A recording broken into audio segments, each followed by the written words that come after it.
Well, good morning, everyone. Welcome to our online version of church for this Sunday morning. We are beginning a new series in the book of Psalms. We're going to take a look at Psalm 90 together this morning.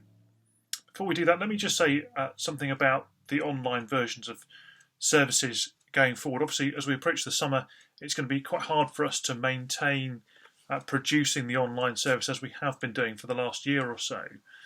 And the aim will be, at some point this summer, we will start recording the sermon, the reading and the sermon at church on a Sunday morning and putting that online so that you can see what's happening in church. But we won't actually produce the whole service like this. As more and more people come back to church and fewer people stay at home to watch church at home, it becomes less sustainable for us to keep doing it that way, and particularly with people being on holiday at various points in the summer.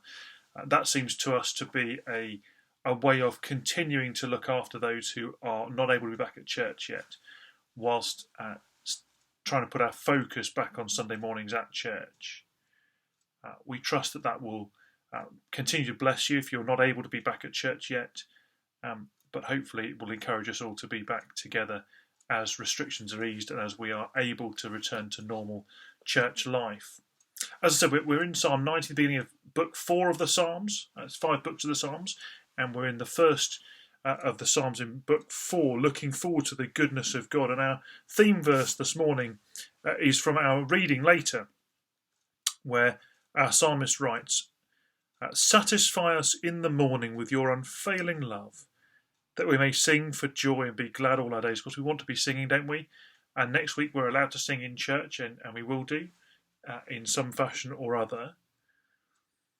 But the psalmist is really looking to God as he wakes in the morning, as he goes to bed in the evening, that his heart and his longing, his desire for good things would be met by the love and mercy of God.